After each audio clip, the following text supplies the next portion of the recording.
Close your eyes for a moment and notice your mind. How many thoughts are already competing for your attention? The greatest burden most people carry is not in their hands, it is in their heads. Overthinking steals peace, weakens confidence, and keeps us trapped in imaginary problems instead of living in the present. The good news is that the mind can be trained, just as the body can. Today, I want to share 4 simple steps that can help you quiet the mental noise, regain clarity, and take back control of your life. Because peace does not come from having fewer problems. It comes from learning how to stop feeding unnecessary thoughts. Overthinking usually does not begin with a big problem. It often starts with a single thought that quietly enters the mind. At first, it seems harmless. You think about something that happened yesterday, something someone said, or something that might happen tomorrow. Instead of letting that thought pass, you hold on to it. Then another thought appears, followed by another. Before you realize it, your mind is moving in circles, repeating the same ideas without finding a real solution. This is what a thought loop looks like. It feels like thinking, but in reality, it is simply repeating. The first step toward freedom is recognizing when this process is happening. Many people spend years trapped in overthinking because they never notice the moment they enter the loop. They believe they are solving problems, but they are only feeding their anxiety. The mind creates the illusion of progress because it is active, yet nothing actually changes. Hours pass, your energy disappears, and the situation remains exactly the same. Imagine standing on a treadmill. Your legs are moving, your heart is working, and you feel exhausted. Yet when you step off, you are still in the same place. Overthinking works in the same way. Mental activity is not the same as mental progress. A busy mind is not necessarily a productive mind. Most thought loops are triggered by uncertainty. The human mind dislikes not knowing. It wants guarantees about the future and perfect explanations about the past. When those guarantees do not exist, the mind keeps searching. It asks endless questions. What if I fail? What if they judge me? What if I made the wrong choice? What if something goes wrong tomorrow? None of these questions create certainty. They simply produce more questions. Another common trigger is the desire for perfection. Many people believe they must make the perfect decision before taking action. They analyze every possibility, compare every option, and imagine every outcome. Instead of becoming more confident, they become more confused. The search for perfection slowly becomes the reason they never begin. Recognizing a thought loop requires honesty with yourself. Ask a simple question. Am I moving toward a solution, or am I repeating the same thoughts? If you notice that your mind keeps visiting the same idea without producing a clear next step, you are probably caught in a loop. Awareness breaks the automatic pattern because you stop identifying with every thought that appears. Your thoughts are events happening inside your mind. They are not commands that must be obeyed. They are not always true, and they are not always useful. A thought can appear simply because your brain is trying to protect you from uncertainty or discomfort. That does not mean the thought deserves your attention. Many people assume that if a thought feels important, it must be important. This is not always the case. Fear gives thoughts a louder voice. Anxiety repeats them until they seem urgent. Repetition creates familiarity, and familiarity can trick you into believing something deserves endless attention. In reality, the same unhelpful thought can repeat hundreds of times without becoming any more valuable. Learning to recognize these patterns changes your relationship with your mind. Instead of becoming trapped inside every thought, you begin observing them. You notice how one idea leads to another, how your emotions rise, and how your attention becomes consumed.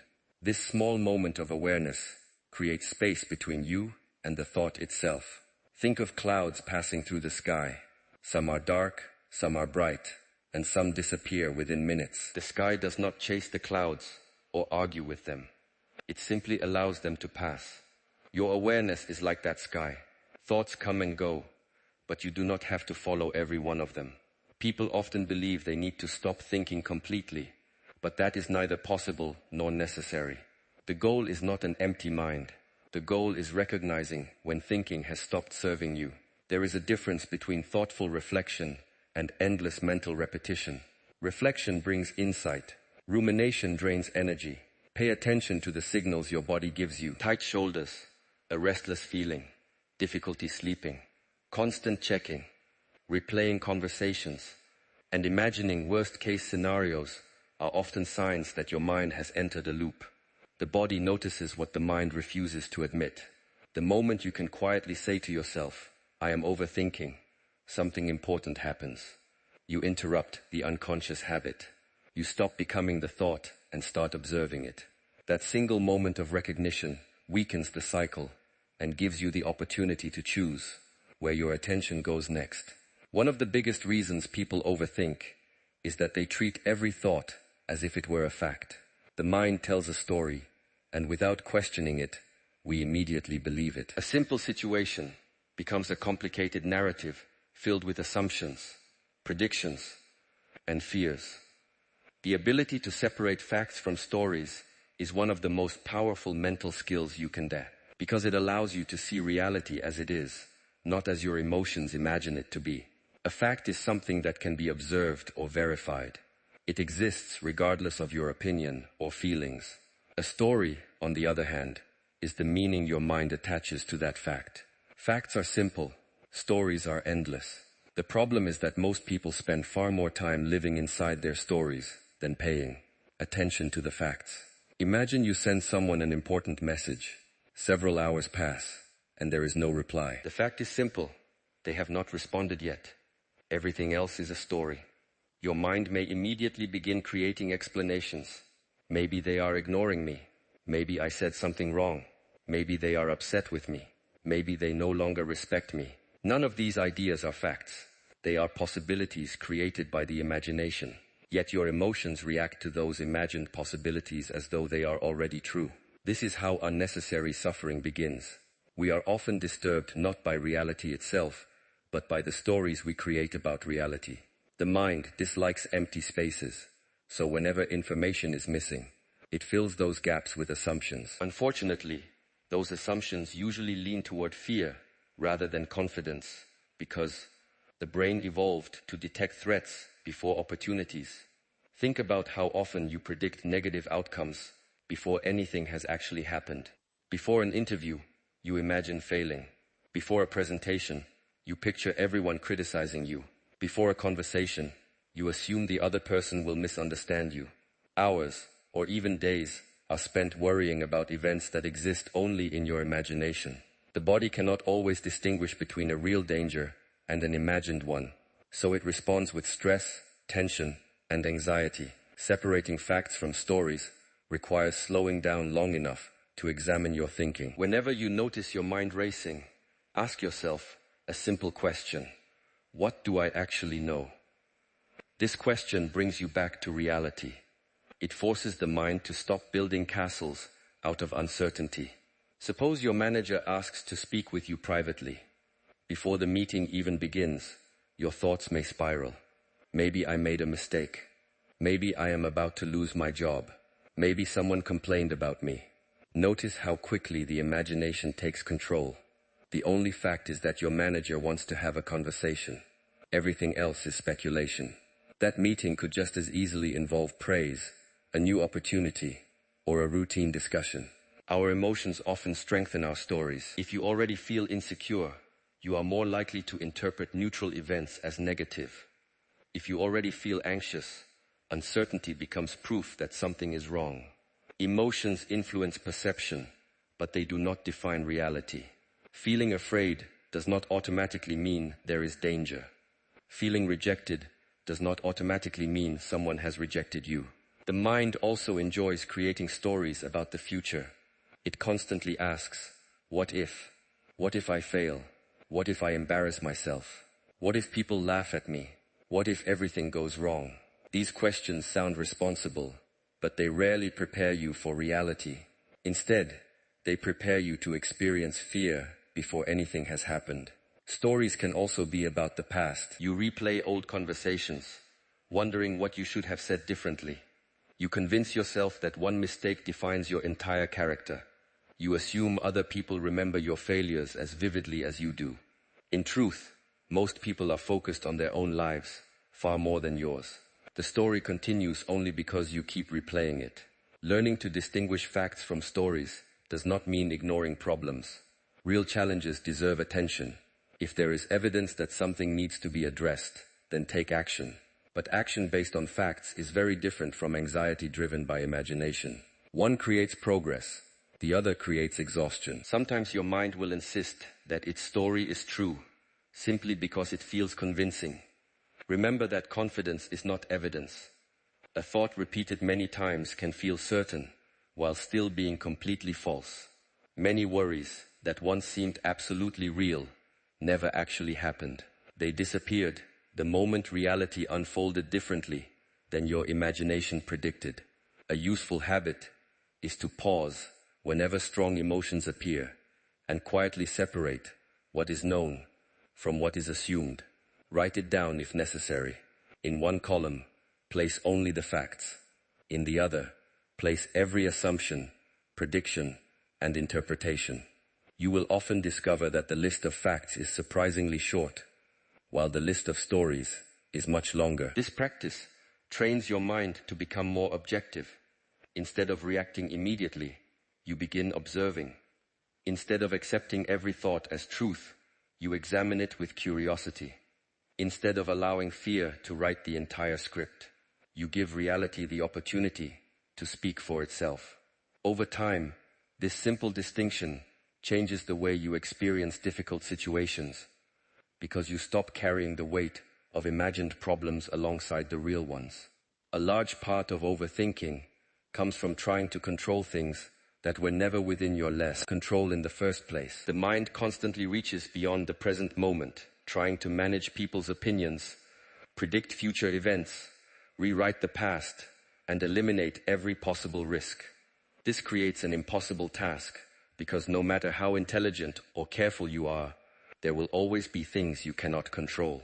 The more tightly you try to hold on to them, the more anxious and exhausted you become. Take a moment to think about how much mental energy is spent worrying about other people's reactions. You wonder if they liked what you said, if they misunderstood your intentions, or if they are judging you. You replay conversations repeatedly, searching for mistakes that cannot be changed. Yet no amount of thinking can control another person's thoughts. Their opinions belong to them, just as your thoughts belong to you. Many people believe that worrying gives them control. They think that if they imagine every possible outcome, they will somehow be prepared for whatever happens. In reality, worry is often an attempt to create certainty where certainty does not exist. The future has not happened yet, but the mind keeps demanding answers today. Since those answers are unavailable, it continues searching in endless circles. Imagine trying to stop the rain by staring at the sky. You may watch every cloud, predict every drop, and wish for different weather, but none of those actions change what is coming. The only thing you can control is whether you carry an umbrella, adjust your plans, or choose your response. Life works in much the same way. You cannot control every event, but you can always influence how you respond to it. One of the most important questions you can ask yourself during moments of overthinking is this within my control? If the answer is yes, then stop worrying and decide what action you can take. If the answer is no, then continuing to think about it will not change the outcome. This question separates useful thinking from unnecessary mental suffering. There are many things that are outside your control. You cannot control the weather. You cannot control traffic. You cannot control the economy. You cannot control other people's choices, emotions, or opinions. You cannot erase yesterday or guarantee tomorrow. Yet people spend countless hours mentally wrestling with these things, as though enough thinking will eventually bend reality to their wishes. At the same time, there are many things that remain completely within your control. You control your effort. You control your preparation. You control your honesty, your discipline, your attitude, and the decisions you make each day. You decide whether you keep learning after failure or give up. You decide whether you react with anger or patience. You decide whether you waste another hour worrying or spend that hour improving yourself. The problem begins when these two categories become mixed together. Instead of focusing on what can be influenced, the mind becomes obsessed with what cannot. Energy that could have been used for meaningful action is wasted on imaginary control. Consider a student preparing for an important exam. They cannot control the exact questions that will appear on the paper. They cannot control how difficult the exam will be or how other students perform. But they can control how consistently they study, how well they manage their time, how much they practice, and whether they remain focused. The student who accepts this distinction usually experiences less anxiety because their attention stays on productive effort rather than uncertain outcomes. The same principle applies in relationships. You can communicate honestly, show kindness, listen carefully, and treat others with respect. You cannot force someone to love you, agree with you, or stay in your life. Trying to control another person's feelings often leads to disappointment because emotions cannot be commanded. Many people delay taking action because they are waiting for guarantees. They want certainty that everything will succeed before they begin. They want assurance that they will never fail, never be criticized, and never make mistakes. Those guarantees do not exist. Waiting for complete certainty only strengthens overthinking because the mind keeps searching for answers that reality cannot provide. Control is often smaller than we imagine, but it is also more powerful. A single decision made today has more value than hours spent worrying about tomorrow. A single honest conversation accomplishes more than weeks of imagining how it might go. One focused hour of work creates more progress than an entire day of anxious planning without action. Acceptance is not weakness. Accepting what you cannot control does not mean approving of it or enjoying it. It simply means recognizing reality instead of fighting against it. When you stop arguing with facts that cannot be changed, you free your energy for the things that still can. Think about a sailor crossing the ocean. The sailor cannot command the wind or calm the waves. Fighting the sea would be pointless. Instead, the sailor adjusts the sails, studies the conditions, and keeps moving in the best possible direction. Success comes not from controlling nature, but from responding wisely to it. Life constantly presents situations that test this mindset. Plans change unexpectedly. Opportunities disappear. People disappoint you. Challenges appear without warning. You cannot prevent every difficulty, but you always have the ability to choose your next action. That choice becomes the place where your real power exists. Whenever your mind begins chasing endless possibilities, bring your attention back to the present moment and ask yourself, what can actually be influenced right now? Often the answer is surprisingly simple. You can take one step, make one decision, complete one task, learn one lesson, speak one honest sentence, or improve one small habit. These actions may seem ordinary, but they are built on the only kind of control that truly belongs to you. Overthinking has a strange way of making you feel productive while keeping you completely still. The mind convinces you that you need to think a little more before making a decision. It tells you that you need one more piece of information, one more plan, one more guarantee, or one more perfect moment. Days become weeks, and weeks become months. Yet nothing changes because thought has replaced action. One small action has the power to break this cycle in a way that endless thinking never can.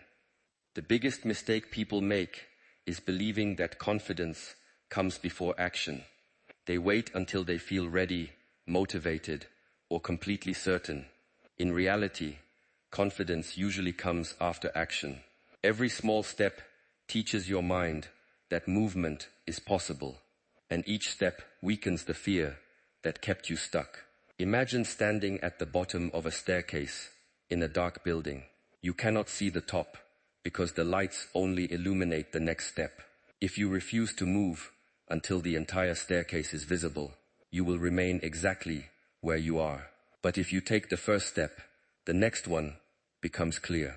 Progress often works this way. Clarity is not something you find before acting.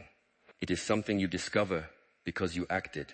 When people overthink, they often focus on the size of the challenge instead of the size of the next step. They ask themselves how they will finish an entire project, build a successful career, improve their health, or solve every problem in their lives. The brain becomes overwhelmed because it tries to solve everything at once. A much better question is far simpler. What is the smallest useful action I can take right now? If you need to write a report, your first action might simply be opening the document. If you want to exercise, the first action might be putting on your shoes. If you need to make an important phone call, the first action might be finding the contact number. These steps may appear too small to matter, but they have one important quality. They are possible. Small actions reduce resistance. The brain naturally resists large, uncertain tasks because they appear difficult and stressful. Breaking those tasks into smaller pieces makes them feel manageable. Once you begin, momentum starts to build. What seemed impossible a few minutes earlier slowly becomes achievable because you are no longer trapped in thought alone. Many people underestimate the power of momentum. A parked car requires much more effort to start moving than one that is already in motion. The same principle applies to your mind. Starting is often the hardest part. Once you begin, continuing usually becomes easier because your attention shifts from worrying to doing. Fear loses much of its strength when it meets action. Before giving a presentation, your mind may create dozens of frightening scenarios. You imagine forgetting your words, making mistakes, or being judged by everyone in the room.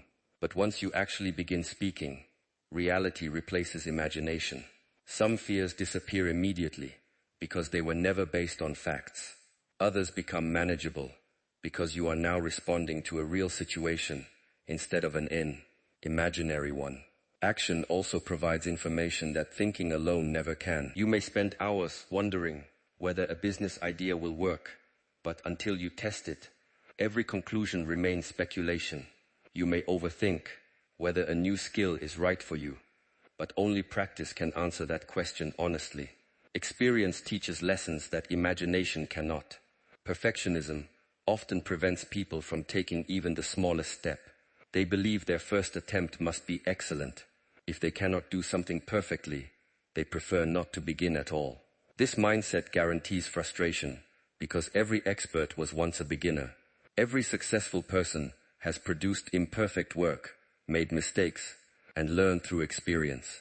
Think about a child learning to walk. The child does not wait until they can walk perfectly before standing up. They stumble, fall, adjust, and try again. No one expects perfection from the beginning. Yet as adults, we often demand flawless performance from ourselves before taking the first step.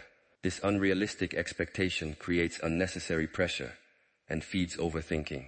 Action shifts your attention away from imagined outcomes and toward the present moment. Instead of asking, "What if I fail?" your focus becomes, "What should I do next?" This simple change is powerful because your energy moves from fear into progress. Another reason small actions are effective is that they create evidence.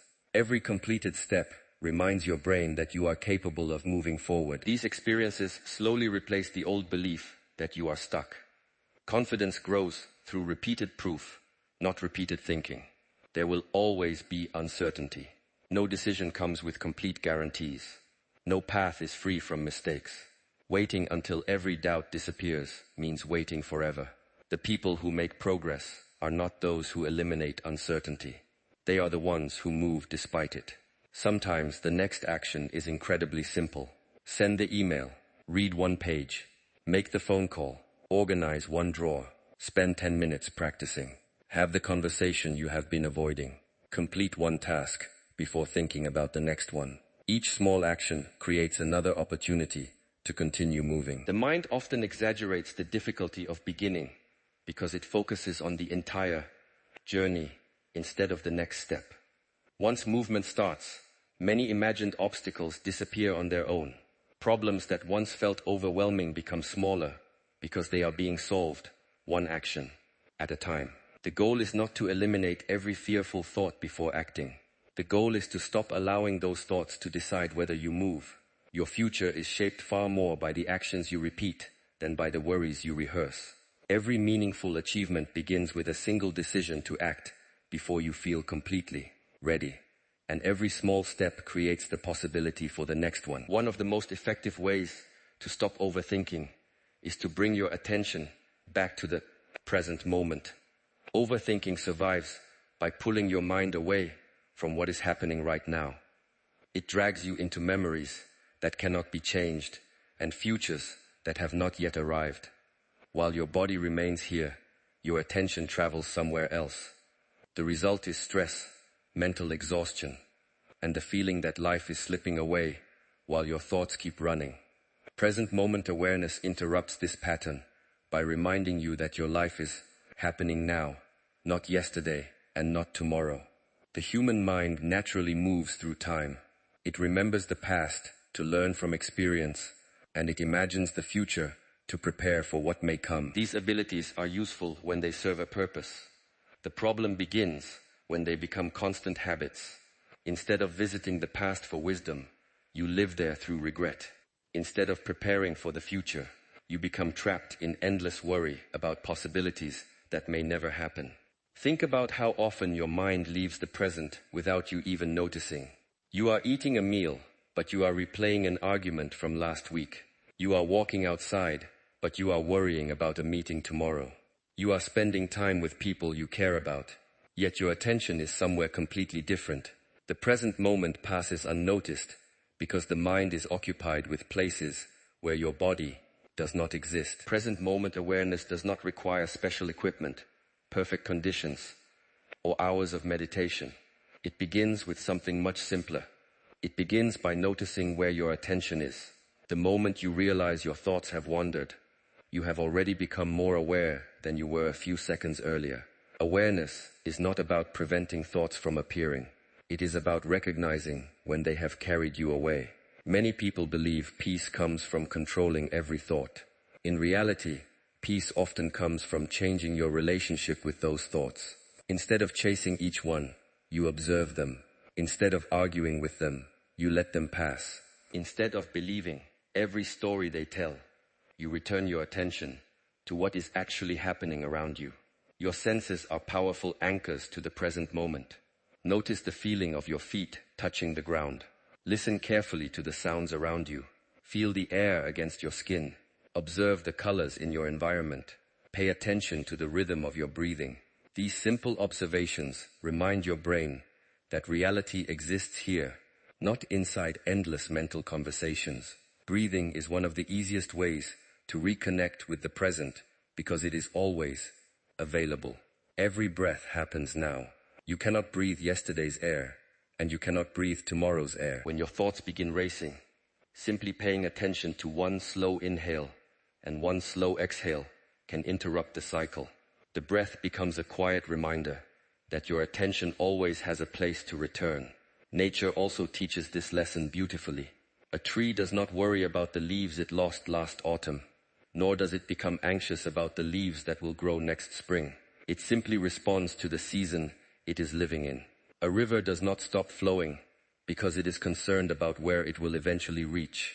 It continues moving through the present moment. These examples remind us that life itself unfolds one moment at a time. Modern life constantly competes for your attention. Notifications, endless information, social media, and constant distractions train the mind to jump from one thought to another without rest. Many people become uncomfortable with silence because they are no longer used to simply being present. The moment there is nothing demanding their attention, the mind fills the empty space with worry or overanalysis. Creating small moments of stillness each day helps reverse this habit. It could be sitting quietly for a few minutes without checking your phone. It could be drinking a cup of tea while paying attention only to the experience itself. It could be taking a short walk without music or distractions, simply noticing the world around you. These ordinary moments strengthen your ability to remain present instead of being controlled by every passing thought. Presence does not mean ignoring responsibilities. You still plan for the future and learn from the past when necessary. The difference is that you do these things intentionally rather than automatically. You think about tomorrow when planning is needed. Then you return your attention to today. You reflect on yesterday to learn a lesson.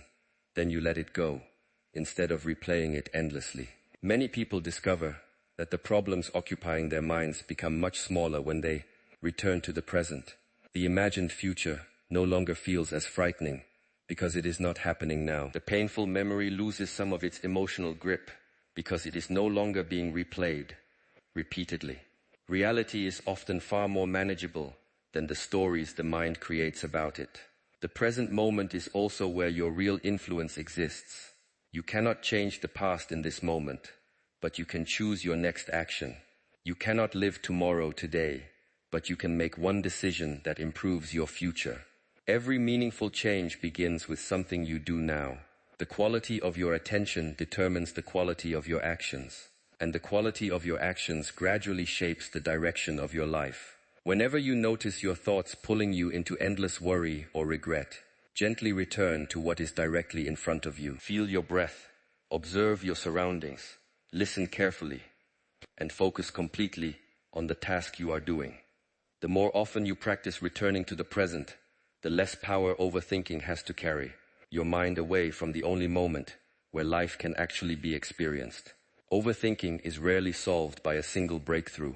It is changed through daily habits that slowly reshape the way your mind works. Many people search for one powerful technique that will instantly remove every anxious thought, but the mind does not become calm overnight. Just as physical strength is built through consistent training, mental strength is developed through daily discipline. The thoughts you feed, the habits you repeat, and the choices you make every day determine the quality of your inner world. Mental discipline does not mean forcing yourself to never think negatively. It means learning to guide your attention instead of allowing every thought to guide